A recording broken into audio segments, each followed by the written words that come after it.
Université d'été de l'animal 2020. Les tortues, 220 millions d'années d'adaptabilité. Une conférence de Bernard Deveau. Présentation, Yolène Delabigne.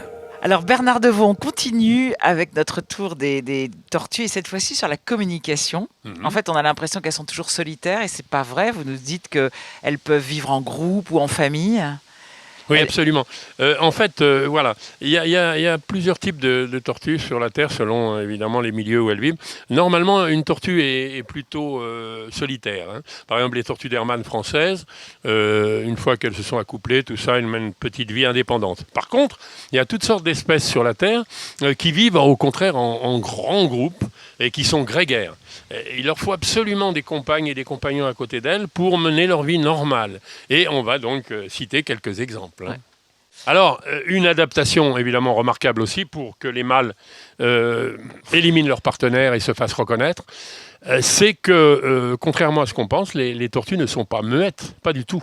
Elles ont un organe, elles peuvent émettre des sons. Et ce sont surtout les mâles, là encore, une fois de plus, parce qu'ils veulent séduire leur partenaire. Et ils veulent surtout signifier à des concurrents éventuels qu'ils sont occupés et que si les autres arrivent, ça va être la bagarre. Hein. Donc les tortues, même les tortues françaises, émettent des sons au moment des accouplements. Alors il y a des sons assez simples. Par exemple, la tortue d'Hermann.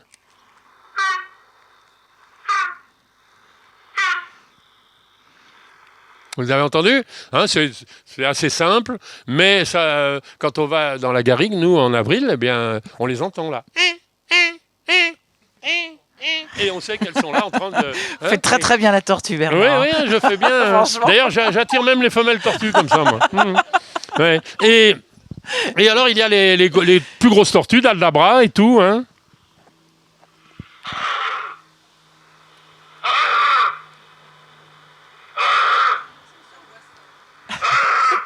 Oui, là, on les entend, même, bon, les Galapagos font le même bruit, et Darwin avait remarqué, la première fois, il va sur une île, et il entend ce bruit-là, très loin, et il dit à ses guides, mais qu'est-ce que c'est que ce... Il y a des fauves, là, aux Galapagos, et il arrivait pour la première fois, hein, mais il dit non, c'est des tortues. Les tortues, c'est pas possible. Il était à plus d'1 kilomètre, et il s'est approché, et elles faisaient ce bruit-là, les tortues des Galapagos, au moment de l'accouplement. Hein. Mais alors, il y a encore plus extraordinaire, donc...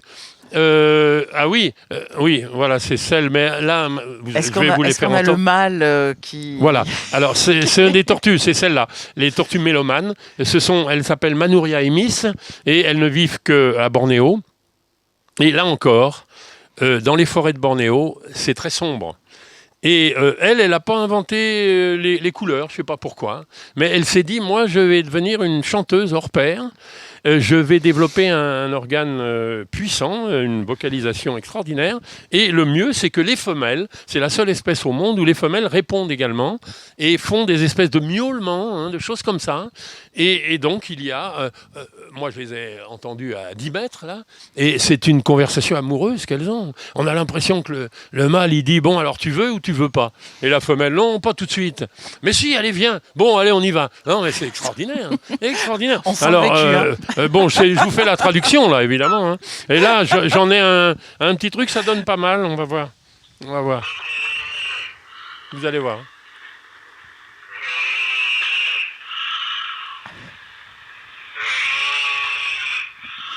Là, c'est le mâle.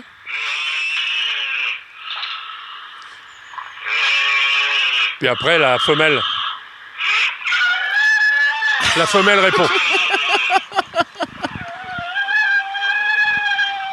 vous rendez compte?